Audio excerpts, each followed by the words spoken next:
Pandamgi pausedagi maruoiba pau khara khangatjaraga miyamda khulol tamjage. NRC chana hannava naga amade maitai MLA singna warep lauduna center da taksillu kukomi.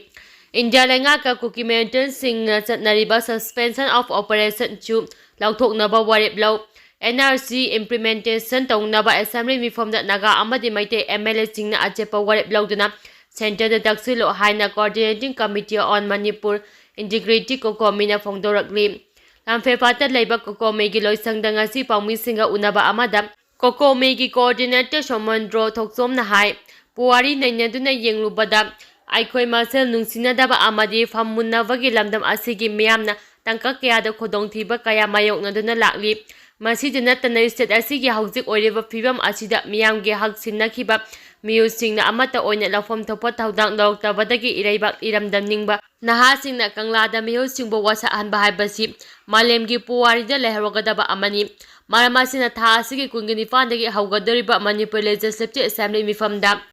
miyusingna Manipur kanava achepa warep laugadabani Manipur da NRC mapung fana implementation tawduna mitopsing khandoknaba naga amadi maitai MLA punamangna assembly mifamda achepa warep amal lauduna center da taksingadabani Masida natana micha miyamda kai hemba thawong chathariba Kuki MLA singa lainariba suwasi makata na chathadanaba amadi lauthoknaba chapchaba warep ama assembly da lauduna laiba asiki Minister of Home Affairs da khanganduna center da taksingadabani Masida natana democracy chaliba laiba asida Law and Order Vogam Churchampur Lenga Kiloisang Mai Tabada Zenaba, Punamaki Matak ngasi fawa action Laukataba Asimak Laivak Tibani. Asigo Matawong Asida Center Amali is that Lenga to mean the young Duna Lay from Tokti. Zapzaba action Lokolo Hina Sumahana Makata na Fundoki.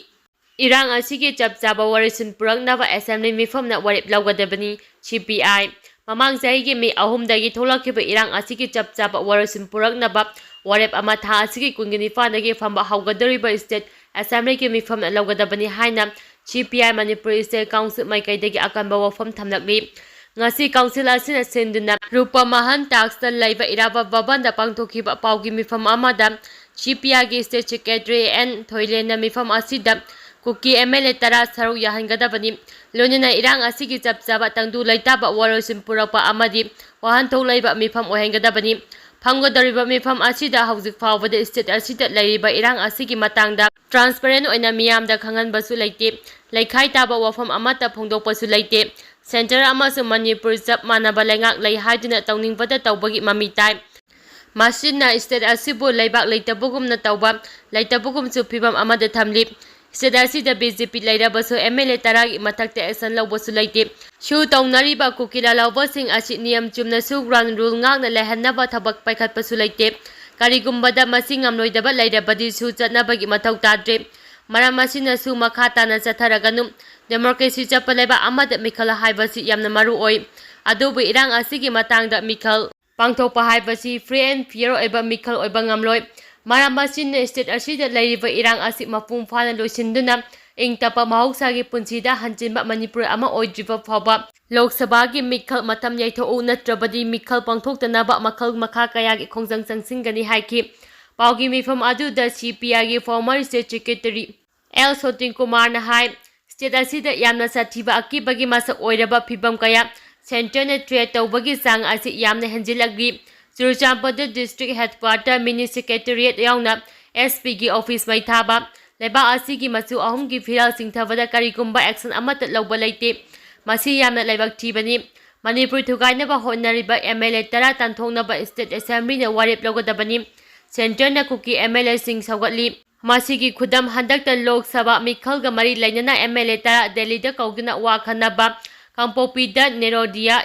School Prime Minister na Bajuel oina sangabada nemsa kit bembo thagapa asina takle masi tawge yauna tawbani Punama asi tawfam thoktaba center gi sajatni haukiba numit kharani gi mamangda Cherakwa complex manungda chathakiba thawong aduna state asida law and order fail ore haibasi takle Manipur maina zakli center gi mikhal gi awaba fawi state asida lairiba irang asi waroisin leitabagi mathakta machet tana kairaba Manipur haibadi ngasidi oire Churchampur amasung Morena chingbada miyoi kaya mayumda hanjimba ngamdana lairi Manipur da NRC athubada sana hangadabani lojana Manipur gi irang asigi chapchaba waroisin amma pinaba ꯑꯦꯁꯦꯝꯕ꯭ꯂꯤꯅ ꯋꯥꯔꯦꯞ ꯂꯧꯒꯗꯕꯅꯤ ꯍꯥꯏꯕꯁꯤ CPI Manipur state ꯀꯥꯎꯟꯁꯤꯜꯒꯤ ꯃꯔꯨꯑꯣꯏꯕ ꯗꯤꯃꯥꯟꯅꯤ ꯍꯥꯏꯈꯤ꯫ MLA ꯔꯟꯖꯤꯠꯅ ꯃꯔꯥꯜ ꯂꯩꯇꯕꯒꯨꯝ ꯉꯥꯡꯁꯛꯄꯤꯒꯅꯨ꯫ ꯁꯨꯒꯨꯅꯨ SCꯒꯤ MLA ꯀꯦ ꯔꯟꯖꯤꯠꯅ ꯁꯨꯒꯨꯅꯨꯗ piece committee ꯁꯦꯝꯂꯤꯕꯅꯤ ꯍꯥꯏꯗꯨꯅ ꯀꯨꯀꯤꯁꯤꯡꯗ ꯂꯥꯜꯒꯤ ꯁꯦꯝ ꯁꯥꯕꯒꯤ ꯃꯇꯝ ꯄꯤꯔꯒ ꯃꯩꯇꯩꯁꯤꯡꯗ ꯂꯥꯟꯗꯥꯔꯛꯂꯒ ꯁꯦꯔꯧ ꯁꯨꯒꯨꯅꯨ ꯑꯃꯗꯤ ꯅꯥꯄꯠꯀꯤ ꯌꯨꯝ ꯀꯌꯥ ꯃꯩ ꯊꯥꯈꯤꯕ ꯑꯃꯗꯤ ꯃꯤꯑꯣꯏ ꯀꯌꯥꯒꯤ ꯄꯨꯟꯁꯤ ꯃꯥꯡꯍꯟꯈꯤꯕꯒꯤ ꯊꯧꯗꯣꯛꯇ MLAꯅ ꯃꯍꯥꯛꯀꯤ ꯃꯔꯥꯜ ꯑꯃꯠꯇ ꯂꯩꯇꯕꯒꯨꯝꯅ ꯃꯦꯗꯤꯌꯥꯗ ꯂꯥꯎꯕ ꯇꯣꯛꯄꯤꯔꯨ꯫ ꯃꯗꯨꯒꯤ ꯃꯍꯨꯠꯇ ꯊꯣꯛꯂꯤꯕ ꯏꯔꯥꯡ ꯑꯁꯤꯗ ꯄꯣꯂꯤꯇꯤꯀꯦꯜꯒꯤ ꯈꯟꯅꯕ ꯑꯃꯠꯇ ꯊꯝꯗꯅ ꯂꯩꯉꯥꯛꯅ ꯆꯠꯃꯤꯟꯅꯗꯨꯅ ꯏꯔꯥꯡ ꯑꯁꯤꯒꯤ ꯋꯥꯔꯣꯏꯁꯤꯟ ꯄꯨꯔꯛꯅꯕ ꯍꯣꯠꯅꯕꯤꯌꯨ ꯍꯥꯏꯅ ꯁꯨꯒꯨꯅꯨ SCꯗ ꯃꯤꯔꯦꯞ ꯑꯣꯏꯈꯤꯕ ꯕꯤꯅꯣꯗꯅ ꯑꯄꯤꯜ ꯇꯧꯔꯛꯂꯤ꯫ ꯍꯤꯔꯝ ꯑꯁꯤꯒ ꯃꯔꯤ ꯂꯩꯅꯅ ꯕꯤꯅꯣꯗꯅ ꯀꯛꯆꯤꯡ ꯗꯤꯁꯇ꯭ꯔꯤꯛꯀꯤ ꯁꯨꯒꯨꯅꯨ SCꯒꯤ ꯑꯦꯔꯤꯌꯥꯗ ꯉꯁꯤ ꯀꯨꯀꯤꯁꯤꯡꯒꯤ ꯂꯥꯜ ꯑꯁꯤꯒꯤ ꯆꯩꯊꯦꯡ ꯉꯁꯤ ꯐꯥꯎꯕ ꯀꯣꯛꯄ ꯉꯝꯗ꯭ꯔꯤꯕ ꯑꯁꯤꯒꯤ ꯈ꯭ꯋꯥꯏꯗꯒꯤ ꯆꯥꯎꯕ ꯃꯔꯝ ꯑꯁꯤ SC ꯑꯁꯤꯒꯤ MLAꯅ ꯁꯨꯒꯨꯅꯨꯗ ꯄꯤꯁ ꯀꯃꯤꯇꯤ ꯑꯃ ꯁꯦꯝꯈꯤꯕ ꯑꯗꯨꯅꯅꯤ ꯍꯥꯏꯕꯁꯤ ꯀꯥꯎꯕꯤꯒꯅꯨ꯫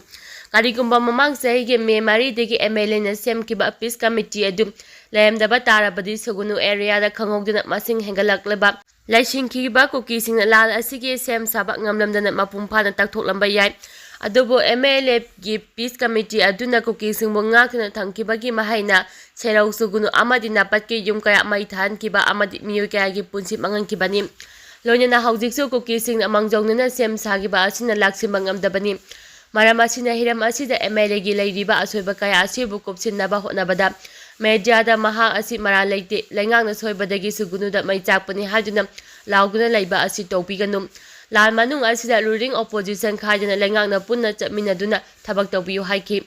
ꯑꯃꯔꯣꯝꯗ ꯁꯨꯒꯨꯅꯨꯗ ꯊꯥ ꯑꯁꯤꯒꯤ 14ꯗꯒꯤ ꯀꯨꯀꯤ ꯈꯨꯠꯂꯥꯏ ꯄꯥꯏꯕꯁꯤꯡꯅ ꯅꯧꯅ ꯑꯦꯇꯦꯛ ꯇꯧꯔꯛꯄ ꯑꯁꯤꯒꯤ ꯃꯇꯥꯡꯗ MLA ꯕꯤꯅꯣꯗꯅ ꯃꯈꯥ ꯇꯥꯔꯗꯨꯅ ꯁꯨꯒꯨꯅꯨꯗ ꯀꯨꯀꯤꯁꯤꯡꯅ ꯑꯦꯇꯦꯛ ꯇꯧꯔꯤꯕ ꯑꯁꯤ ꯊꯤꯡꯒꯦ ꯍꯥꯏꯔꯕꯗꯤ ꯂꯩꯉꯥꯛꯅ ꯕꯤꯁꯅꯨꯄꯨꯔ ꯗꯤꯁꯇ꯭ꯔꯤꯛꯀꯤ ꯅꯥꯄꯠ ꯑꯃꯗꯤ ꯆꯨꯔꯆꯥꯟꯄꯨꯔ ꯗꯤꯁꯇ꯭ꯔꯤꯛꯀꯤ ꯗꯣꯡꯌꯥꯟꯗꯒꯤ ꯂꯂꯣꯟꯐꯥꯏꯒꯤ ꯑꯦꯔꯤꯌꯥꯁꯤꯡ ꯑꯁꯤꯗ ꯁ꯭ꯇꯦꯠ ꯐꯣꯔꯁ ꯃꯇꯤꯛ ꯆꯥꯅ ꯊꯝꯕ ꯆꯪꯏ꯫ ꯃꯔꯝ ꯑꯁꯤꯅ ꯍꯤꯔꯝ ꯑꯁꯤꯗ ꯂꯩꯉꯥꯛꯅ ꯃꯤꯠꯌꯦꯡ ꯆꯪꯕꯤꯗꯨꯅ ꯑꯦꯔꯤꯌꯥ ꯑꯁꯤꯗ ꯑꯍꯦꯟꯕ ꯁ꯭ꯇꯦꯠ ꯐꯣꯔꯁ ꯗꯤꯄ꯭ꯂꯣꯏ ꯇꯧꯕꯤꯌꯨ ꯑꯃꯗꯤ ꯃꯅꯤꯄꯨꯔꯗ ꯁꯥꯟꯇꯤ ꯍꯟꯖꯤꯟꯍꯟꯅꯕ ꯊꯕꯛ ꯄꯥꯏꯈꯠꯄꯤꯌꯨ ꯍꯥꯏꯈꯤ꯫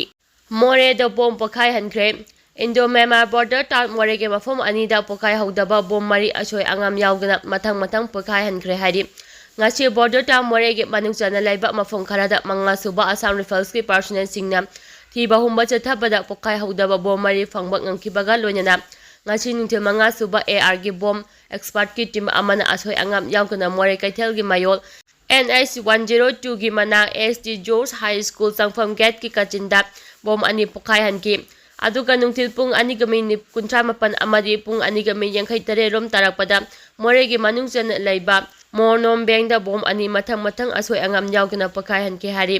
ꯍꯥꯏꯔꯤꯕ ꯄꯣꯈꯥꯏꯍꯧꯗꯕ ꯕꯣꯝꯁꯤꯡ ꯑꯗꯨ ꯆꯍꯤ ꯑꯁꯤꯒꯤ ꯍꯧꯈꯤꯕ ꯖꯅꯋꯥꯔꯤ ꯊꯥꯗ ꯃꯅꯤꯄꯨꯔ ꯁ꯭ꯇꯦꯠ ꯐꯣꯔꯁꯁꯤꯡꯒꯤ ꯃꯊꯛꯇ ꯀꯨꯀꯤ ꯅꯥꯔꯀꯣ ꯇꯦꯔꯣꯔꯤꯁꯠꯁꯤꯡꯅ ꯂꯥꯟꯗꯥꯔꯛꯇꯨꯅ ꯅꯥꯀꯜ ꯑꯅꯤꯒꯤ ꯃꯔꯛꯇ ꯑꯀꯟꯕ ꯃꯑꯣꯡꯗ ꯈꯨꯠ ꯊꯣꯛꯍꯟꯈꯤꯕ ꯑꯗꯨꯗ ꯀꯨꯀꯤ ꯅꯥꯔꯀꯣ ꯇꯦꯔꯣꯔꯤꯁꯠꯁꯤꯡꯅ ꯀꯥꯞꯂꯛꯄ ꯄꯣꯈꯥꯏꯍꯧꯗꯕ ꯕꯣꯝꯁꯤꯡ ꯑꯣꯏꯒꯅꯤ ꯍꯥꯏꯅ ꯊꯥꯖꯅꯔꯤ꯫ ꯕꯦꯡꯒꯂꯨꯔꯨꯗ ꯃꯅꯤꯄꯨꯔꯤ ꯅꯨꯄꯤ ꯑꯃꯕꯨ ꯃꯤꯑꯣꯏ 4ꯅ ꯐꯤꯖꯤꯀꯦꯜ ꯑꯦꯁꯣꯜꯠ ꯆꯠꯊꯈ꯭ꯔꯦ꯫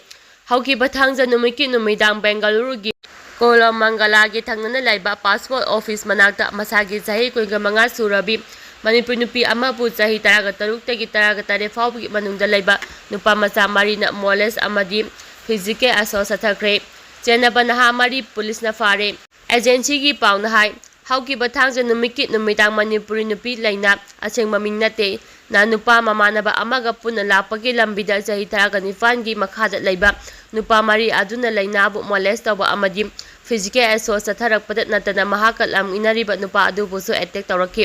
ꯂꯩꯅꯥꯅ ꯄꯨꯂꯤꯁꯇ ꯇꯧꯔꯛꯄ ꯀꯝꯄ꯭ꯂꯦꯟꯒꯤ ꯃꯇꯨꯡ ꯏꯟꯅ ꯅꯨꯄꯥ 4 ꯑꯗꯨꯅ ꯃꯍꯥꯛꯄꯨ ꯃꯣꯂꯦꯁ ꯇꯧꯕꯗ ꯅꯠꯇꯅ ꯐꯤꯖꯤꯀꯦꯜ ꯑꯦꯁꯣꯜꯠ ꯆꯠꯊꯔꯛꯈꯤ꯫ ꯃꯍꯥꯛꯀ ꯂꯥꯛꯃꯤꯟꯅꯕ ꯃꯃꯥꯟꯅꯕ ꯅꯨꯄꯥ ꯑꯗꯨꯗꯁꯨ ꯑꯦꯇꯦꯛ ꯇꯧꯈꯤ꯫ ꯃꯁꯤꯗ ꯅꯠꯇꯅ ꯃꯈꯣꯏ 4ꯅ ꯃꯅꯥꯛ ꯅꯛꯄꯗ ꯇꯥꯔꯝꯕ ꯎꯇꯨꯞ ꯑꯃꯅ ꯃꯉꯣꯟꯗ ꯀꯟꯅꯕ ꯇꯧꯔꯛꯄꯗ ꯃꯍꯥꯛꯀ ꯂꯥꯛꯃꯤꯟꯅꯕ ꯅꯨꯄꯥ ꯑꯗꯨꯅ ꯉꯥꯛꯊꯣꯛꯈꯤ꯫ ꯃꯇꯝ ꯑꯗꯨꯗ ꯂꯝꯕꯤꯗ ꯂꯥꯛꯄ ꯃꯤꯑꯣꯏ ꯈꯔꯅ ꯆꯦꯟꯁꯤꯜꯂꯛꯄꯗꯒꯤ ꯅꯨꯄꯥ 4 ꯑꯗꯨ ꯃꯐꯝ ꯑꯗꯨ ꯅꯥꯟꯊꯣꯛꯇꯨꯅ ꯆꯦꯟꯈꯤ꯫ ꯑꯗꯨꯕꯨ ꯃꯌꯥꯝꯅ ꯇꯥꯟꯅꯗꯨꯅ ꯑꯃꯗꯤ ꯐꯥꯔꯒ ꯄꯨꯂꯤꯁꯇ ꯁꯤꯟꯅꯈꯤ꯫ ꯇꯨꯡꯗ ꯄꯨꯂꯤꯁꯅ ꯑꯇꯣꯞꯄ 3 ꯑꯗꯨꯁꯨ ꯐꯥꯕ ꯉꯝꯈꯤ꯫ ꯂꯩꯅꯥ ꯕꯦꯡꯒꯂꯨꯔꯨꯗ ꯂꯩꯕ ꯍꯣꯇꯦꯜ ꯑꯃꯗ ꯊꯕꯛ ꯇꯧꯕꯤꯅꯤ ꯍꯥꯏꯔꯤ꯫ ꯄꯨꯂꯤꯁ ꯑꯣꯐꯤꯁꯥꯔ ꯑꯃꯅ ꯐꯣꯡꯗꯣꯔꯛꯄꯒꯤ ꯃꯇꯨꯡ ꯏꯟꯅ ꯃꯤꯑꯣꯏ 4 ꯑꯗꯨꯒꯤ ꯁ꯭ꯇꯦꯠꯃꯦꯟꯠ ꯂꯧꯔꯕ ꯃꯇꯨꯡ ꯃꯈꯣꯏ ꯖꯨꯚꯦꯅꯥꯏꯜ ꯑꯣꯏꯕꯅ ꯄꯥꯎꯇꯥꯛ ꯄꯤꯔꯒ ꯃꯇꯨꯡ ꯌꯨꯝꯒꯤ ꯃꯤꯑꯣꯏꯁꯤꯡꯗ ꯁꯤꯟꯅꯈ꯭ꯔꯦ꯫ ꯑꯗꯨꯃꯛꯄꯨ ꯃꯈꯣꯏ 4ꯒꯤ ꯃꯊꯛꯇ IPCꯒꯤ section 354A sexual harassment and 323 voluntary recording ꯍꯥꯔꯠꯀꯤ ꯃꯈꯥꯗ ꯀꯦꯁ ꯑꯃ ꯂꯧꯈꯠꯇꯨꯅ ꯊꯤꯒꯠꯄꯒꯤ ꯊꯕꯛ ꯆꯠꯊꯔꯤ꯫ ꯊꯤꯒꯠꯄꯒꯤ ꯃꯇꯨꯡ ꯏꯟꯅ ꯃꯈꯣꯏꯒꯤ ꯃꯊꯛꯇ ꯃꯈꯥ ꯇꯥꯅ ꯑꯦꯛꯁꯟꯁꯤꯡ ꯂꯧꯒꯅꯤ ꯍꯥꯏꯔꯤ꯫ Delhi da Chara Hembagi Khongjang Changchin Grep Manipur Tangdu Laitaba Hanjil Halu Haba Wafam da Lamyamba Iraba Memorial Integrated Trucks Limit Manipur Delhi Maite Coordinating Committee DMCC Kapun Akusamna Duna Ngasi Delhi da Chara Hembagi Khongjang Changchin Bahawkre Manipur gi irang asigi matangda Prime Minister ngasi fabo 2 minute laisimba asiga mari lainana Prime Minister bu mikap thoonaba khongjang asig ngasi dagi changsinba hawkibani sahi asigi January 19 da state lengan Manipur gi hawjik oiriba fibam asigi matangda Prime Minister bu hakthengna state asida la ahanduna irang asi loisinaba hotnabada thaudang yahalu haibagi ai bache bau thabi haina libinne numitara mangani gi matam thakibani adu balenga asina karigumba makal amate gi thabak pakhalak tabadagi lub asigi president malem thongamna luchingba mihut kangbu asina India gi PM bu mikap tho anabagi damak Delhi da Chara hembagi khongjang sangsin ki bani karigumba Prime Minister na tumin laisimba tara badi double engine lenga ki mingchat mayeng taba yaba thabak taram sing sangsilakpa ayai haina limit Manipur na section warol thamlakni Chin Kuki Singdagi Lalonpo Oina Purapa Yongsak Fagat Folks Chin Kuki Singdagi Lalonpo Oina Purapa Yongsak Fagat Hana Federation of Civil Society Organization Folks Manipur na Tadoropa Chero Amana Fongdolagdi Chero Asina Hai Hauzi Manipur da Myanmar dagi maru oina Chin Kuki Singdagi Yongsa Amadi Tongan ba Lalonpo Sing Lautuna Lalon Etik Toriba Asi Tobiganum Masina Yeknaba Chin Kuki Singda Nakoina na Mateng Pangba Oina Thoale Haiba Wafam Laibak Miam da Khangan Kraba Matung Khwaramban Kaitel Amadi Tongan ba district singi Kaitel Singda drive chathaduna lakli Haujik thokliba lan asina maram oiraga mayam punamak khamthengna wanarabani Miyamna wanaraba matam asida lalon etik tawbigan o haiba wafam laite adubo Chin Kuki Singdagi lalon pot lautuna karba tawbigan o haiba wafam aduni Loina chathariba drive asida miyamna suko operation pibiduna Manipur gi apunba saktamda Chin Kuki Singna rekliba asida apunbagi oiba thaudang lawminaduna mayon kayada lanthengminasi haina lup asina apil tawrakli Chin Kuki Singdagi Yongsa amadi atai lalon po kaya yauna pothorakpada maru oina senaba miyoi singi mathakta hawjik chathariba drive asidagi hena kanba drive changsilakpa matamda maikai gi crop amadi Maira Paibi Ima Ebel Singna Mateng Pangduna Yeknabada Chakhigadaba Aikhoigi Simitlon Kanbada Thaudang Lawminasi Panba Yapadi Morelomdagi Manipurda Pusilapa Yongsa Asi Sahida Lupa Crore 370 Helibani Haiba Wafam Economics ki Oza Amana article oina phongkrabani